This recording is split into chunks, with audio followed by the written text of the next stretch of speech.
Imagine living in a town so safe that no one even locked their doors. Now, imagine the horror when, on an ordinary Sunday morning, a little girl of just 8 years old disappears without a trace. No one believed that a pastor did this to her, the shocked residents said. Can you imagine the panic, guilt, and distrust that gripped the community? What seemed like just another Sunday at Bible school turned into an investigation that would last almost half a century. Why did it take 48 years for the case to finally be solved? Who was the real monster among them, and was justice really served? Get ready to learn the devastating story of Gretchen Harrington, a mystery that exposed the darkest side of a town that believed itself to be immune to evil. But before I tell you, make sure you're subscribed to the channel so you don't miss the best crime videos. Marple Township, Pennsylvania, in the 1970s, looked like a place out of an old movie. Quiet streets, open-door homes, children riding their bikes without fear, and neighbors who gathered for picnics and Sunday services. It was a community driven by faith and mutual trust, where the mere ringing of the church bell was a sign that all was well in the world. Among these children was Gretchen Harrington, an 8-year-old daughter of a local pastor. Gretchen was described as sweet, curious, and full of energy. Her eyes sparkled with the innocence typical of her age, and her Sundays were marked by short walks to Trinity Church for Bible school, a ritual she followed with enthusiasm and without fear. On the morning of August 15, 1975, Gretchen left her house as she always did, clutching her small Bible. The distance to church was short, less than a mile, something that, in that time and place, seemed perfectly safe. Wearing a light blue dress and with her hair tied back in a ponytail, she smiled at her mother before disappearing down the street, heading for what should have been another ordinary day of learning and prayer. But Gretchen never made it to Bible school. When they noticed her absence, first came concern, then panic, and finally despair. Marple Township, that safe and secure community, was gripped by paralyzing fear. The entire town mobilized. Neighbors, volunteers, police, all joined in a frantic search. Helicopters flew overhead, sniffer dogs scoured trails, and every corner of the town was thoroughly searched. Yet Gretchen seemed to have simply vanished. The mystery of her absence was not just a crime, it was a complete violation of the peace and trust that sustained that community. With each passing day, hope diminished, and the shadow of fear extended even further over Marple Township, until 2 months later came the devastating confirmation that evil had indeed invaded that little paradise, and the scars of that day would forever mark the memory of those who lived through those times. On that morning of August 15th, 1975, Gretchen Harrington did not return home. She did not show up at Bible school. She was not seen by anyone else after leaving her residence. As the hours passed and the sun set, the tranquility of little Marple Township disintegrated in the face of what many had already silently feared. Something terrible had happened. The missing person alert spread like wildfire. Volunteers gathered at the community center, forming organized groups to cover every square inch of the area. Trails in the state park, streams, dense woods, nothing was left unchecked. Posters with Gretchen's photo were plastered on utility poles and in storefronts, while local police enlisted the help of the FBI and state agencies to handle what was quickly becoming one of the largest search operations in Pennsylvania history to date. Theories began to multiply. Had Gretchen gotten lost? Had she accepted an innocent ride from someone she knew? Had she been taken by a stranger who was passing through the area? Each possibility seemed darker than the last, and no concrete evidence emerged to guide the investigation. While the town was plunged into uncertainty, the Harrington family lived an indescribable nightmare. Her parents, devout and well known to everyone, could not understand how God could allow such a tragedy. They actively participated in every search, answered every interview, publicly begged for information, any clue that might bring their daughter back. But time, relentless, marched on. Days turned into weeks. Summer gave way to autumn, and the hope, so vibrant in the early moments, was gradually consumed by grief. It was in October of that same year that the brutal outcome began to unfold. A jogger crossing a trail in Ridley Creek State Park, a few miles from the church, noticed something unusual amid the dense vegetation: bones in an advanced state of decomposition, covered in leaves and twigs. The horror was quickly confirmed.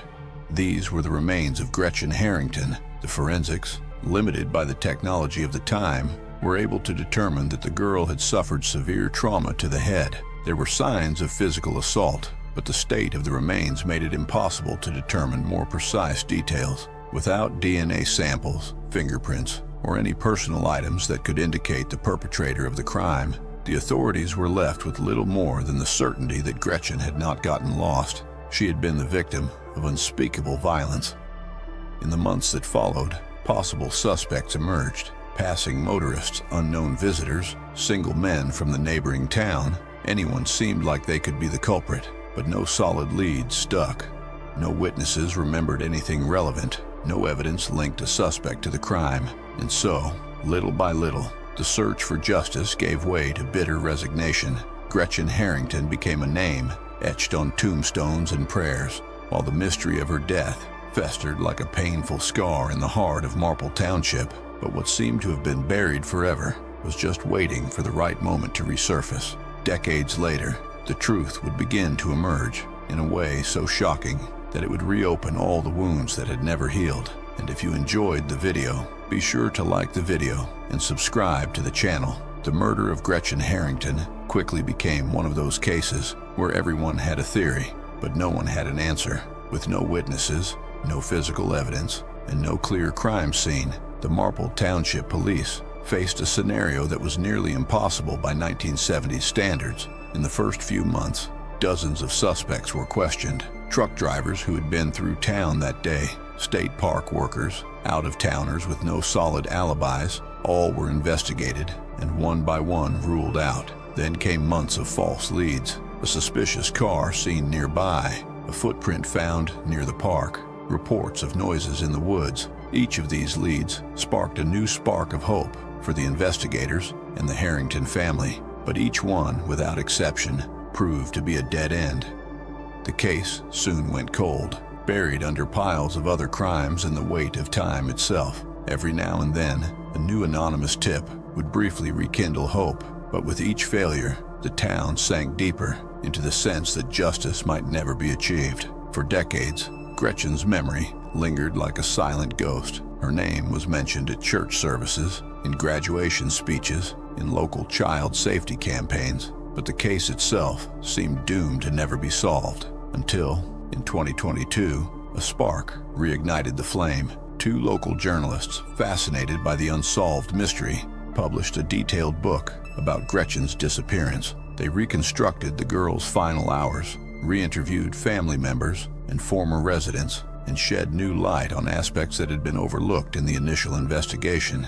The book had an immediate impact. Among its many readers were silent victims, people who, out of fear or shame, had never told their stories. One of them was a woman who, at the time of the events, also attended Trinity Church Bible School. She revealed something shocking. She had been sexually abused by David Zanstra, the church's pastor, and a well-known friend of the Harrington family. Until then, Zanstra was seen as an irreproachable figure, a community leader, a respected preacher, and a family man. His name had never been among the serious suspects in the case, but given the new complaint and other information that began to emerge, the authorities decided to reopen the investigation. In July 2023, now 83 years old and living in Georgia, David Zanstra was approached by the authorities. At first, he denied any involvement, but during hours of questioning, as he was confronted with reports of abuse and inconsistencies in his record, Zanstra gave in to the pressure. He confessed. According to his own account, he saw Gretchen walking alone that morning in 1975, offered her a ride, and took her to a secluded spot in Ridley Creek State Park. There, he attempted to molest her, and when she resisted, brutally beat her to death. The confession was shocking. Details provided by Zanstra matched information never before released to the public: the position of the body, the exact location where it was found, specific injuries. It was the kind of confirmation that seemed to finally close a cycle of pain that had dragged on for 48 years. The community of Marple Township was in shock. Many refused to believe that the man of God, who had baptized their children, who had performed their weddings, who had consoled their losses, could be capable of such monstrosity. Zahnstra's arrest brought a momentary sense of relief, but that sense would soon be shattered. Zahnstra's defense attacked the validity of the confession. They argued that it had been obtained under duress, without adequate legal counsel, and that without physical evidence, the defendant's word against the state could not sustain a conviction. They also questioned how an elderly, frail man could withstand the emotional pressure of hours of questioning, suggesting that he might have confessed to something he did not do, simply to end his suffering. When the case came to court in January 2025, the tension was palpable. Over 4 days of trial, jurors heard emotional testimony from former parishioners, technical accounts from investigators, and fierce arguments from defense attorneys. The public watched each step of the process with bated breath, and the national media turned their attention to Marple Township. And then, after just an hour of deliberation, the jury returned its verdict: not guilty. David Zahnstra was acquitted of murder, kidnapping, and abuse. Released after 18 months of pretrial detention, he emerged from the courthouse amid a storm of protests and cameras. The community was devastated. For many, the acquittal felt like a betrayal of Gretchen's memory, a bitter demonstration of how the truth is sometimes not enough to secure justice in a court of law. And as David Zahnstra returned home to Georgia, authorities in other states began to reopen old investigations. Among them was the disappearance of little girl Amanda Campbell in 1991, a case with disturbing similarities that now had David Zahnstra as its primary target. The monster everyone believed they had finally found may have claimed even more victims over the decades, and the terror that Marple Township experienced in 1975 seemed far from over.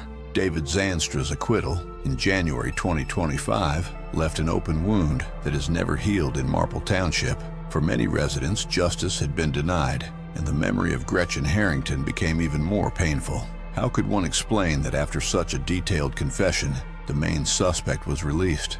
How could one accept that, in the face of so much moral evidence, the court bowed to the absence of physical evidence? The answer was bitter and complex. Without DNA, fingerprints, or witnesses, the legal system could not ignore the principle of reasonable doubt. The confession, even though full of intimate details, had been obtained under controversial circumstances. Thus, David Zahnstra walked free, but never innocent in the eyes of those who knew Gretchen. However, for the authorities, the case was far from over. Zahnstra's public exposure brought forth a flood of complaints in several American states. For decades, he had worked as a pastor in different communities, often moving from city to city without further explanation.